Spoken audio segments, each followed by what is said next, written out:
मेरा अनार खाने का तो बहुत दिल कर रहा है। गुड़िया चिड़िया, तुम मेरे साथ चलोगी? गुड़िया, वो तो बहुत दूर है। क्या हम शाम से पहले उड़ के वापस आ जाएंगे? मैं उड़ने में बहुत तेज हूँ और आप भी उड़ने में बहुत तेज हो। हम जल्दी वापस आ जाएंगे। फिर वो दोनों सहेलियां उड़ के अनार की खोज में चली जाती हैं। रास्ते में जाते जाते उनको एक तितली दरिया में पड़ी मिलती है।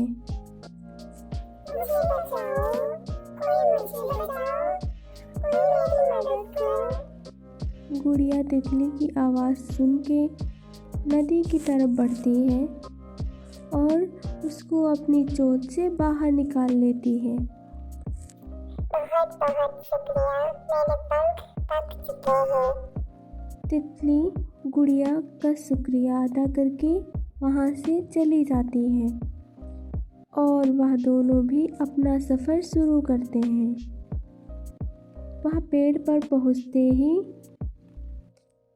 लेकिन ये क्या, पेड़ पे तो सिर्फ एक ही फल लगा होता है।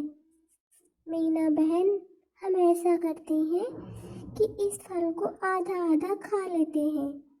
वो दोनों आम खा ही रही थी कि वहाँ पे काली घटा छा गई।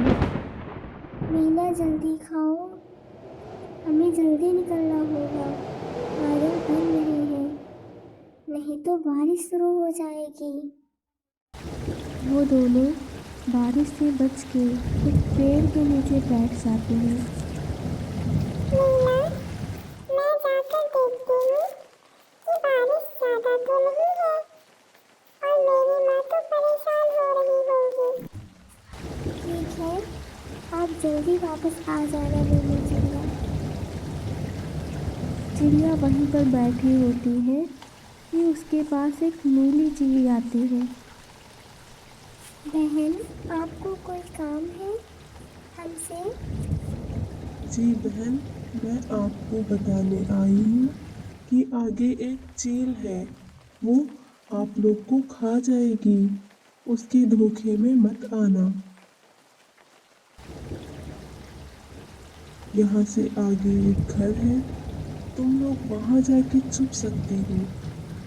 वह चिड़िया वहाँ से उड़ गई।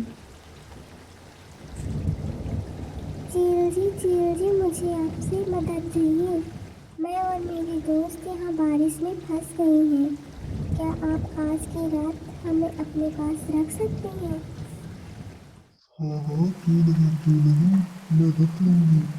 तुम अपने पास जाओ, अपने दोस्त को मेरे पास ले आओ। जाओ। हाँ हाँ हाँ हाँ, ये चिड़िया तो बहुत ही पागल है, खुद ही मेरे शिकंजे में आ गई। आज तो बारिश में मेरी पार्टी होगी, पार्टी। वाह वाह वाह वाह। शुक्र है ये आंटी को हम पे शक नहीं हुआ और हम बच निकल आए। ये सारा तुम्हारा आइडिया था मीनू चिड़िया, वरना आज तो हम उसका भोजन बन जाते।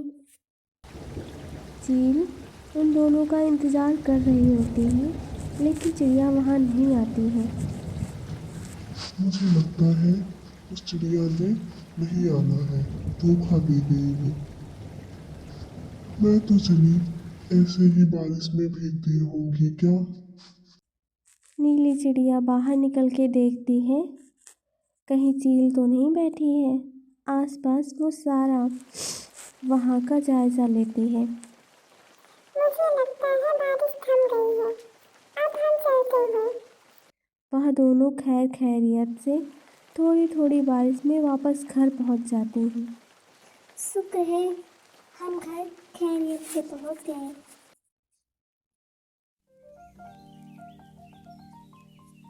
एक घने जंगल में दो चिड़िया रहती थी, गुड़िया और मीना। दोनों ही गहरी दोस्त थी, लेकिन स्वभाव में अलग अलग थी। गुड़िया मेहनती और समझदार थी, जबकि मीना आलसी और लापरवाह थी। एक दिन गुड़िया ने देखा कि मौसम बदल रहा है उसने सर्दियों के लिए अनाज इकट्ठा करना शुरू कर दिया। वह दिन भर मेहनत करती और अपने घोंसले में दाना जमा करती, और दूसरी ओर मीना मस्ती में गाने गाती और इधर उधर उड़ती और कहती, अभी तो बहुत समय है, क्यों मेहनत करूं। कुछ दिनों बाद ठंडी हवाएं चलने लगी और तेज बारिश होने लगी। गुड़िया आराम से अपने घोंसले में बैठकर अनाज खा रही थी, लेकिन मीना के पास कुछ भी नहीं था। वह ठंड से कांप रही थी और भूखी थी। आखिरकार वह गुड़िया के पास मदद मांगने पहुंची। गुड़िया ने उसे अंदर बुलाया और कुछ अनाज खाने को दिया, लेकिन साथ ही उसे समझाया, यदि तुमने पहले मेहनत की होती तो आज तुम्हें दूसरों पर निर्भर नहीं रहना पड़ता। मीना को अपनी गलती का एहसास हुआ। उसने वादा किया कि अगली बार वह भी मेहनत करेगी। इस तरह उसने एक बड़ी सीख ली कि भविष्य की तैयारी करना जरूरी है। 3 चिड़िया नदी के किनारे बैठकर बातें कर रही होती हैं।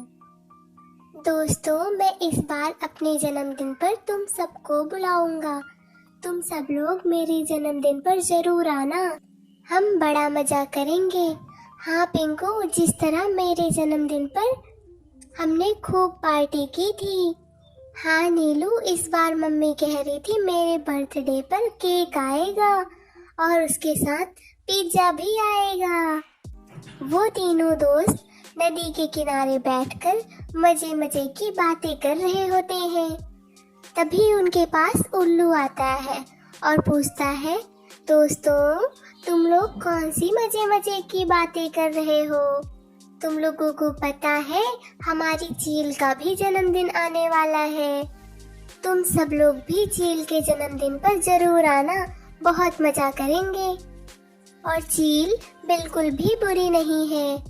चील उदासी से समुंदर के किनारे बैठी होती है, क्योंकि वो जानती है कि उसका कोई भी दोस्त नहीं है। अरे इसमें उदास होने वाली कौन सी बात है? अच्छे बच्चे उदास नहीं होते हैं। चलो ऐसा करते हैं कि तुम्हारे बर्थडे पे मैं खुद सबको जाके न्योता दे के आऊंगी। चील उड़ के जंगल की तरफ जाती है और सभी बच्चियों के घर जाके उनको न्योता देती है। चिड़ियों, मेरे बच्चे का जन्मदिन है, तुम सब जरूर आना। मैंने खाने का भी इंतजाम किया है। सारी चिड़िया डरी हुई थी। डर के मारे उनकी आंखें भी नहीं खुल रही थी। मैंने सबको दावत तो दे दी है, लेकिन मुझे नहीं लगता कि कोई आएगा। सुना है आज चील आई थी हमारी जंगल की तरफ और सबको न्योता दे के गई है। उसके बच्चे का जन्मदिन है अगली सुबह। मुझे लगता है सबके आने से पहले हमें सजावट वगैरह कर लेनी चाहिए, ताकि इंतजाम में कमी ना रहे। फिर उल्लू और चील मिलकर सजावट करते हैं और केक भी मंगवाते हैं। मुझे लगता है पक्षियों को आपके घर का एड्रेस नहीं मिल रहा है। मैं सबको बुला के लाता हूँ। चील की सारी बातें पीली चिड़िया छुप छुप के सुन रही होती है और उसे एहसास होता है कि हम सब गलत हैं। पीली चिड़िया जंगल के सारे पक्षियों को लेकर चील के घर पहुंचती है। अब क्या फायदा आप लोगों के आने का, अब तो वक्त गुजर गया है और चील भी नाराज हो गई है। जंगल के सारे पक्षी चील के घर जाके उसको मनाते हैं और उससे माफी मांगते हैं। चील जी, हमें माफ कर दो, हमसे गलती हो गई। चील कहती है, अगर तुम लोग खुशी से आए हो तो मेरे साथ केक काटो और मेरे बर्थडे को सेलिब्रेट करो।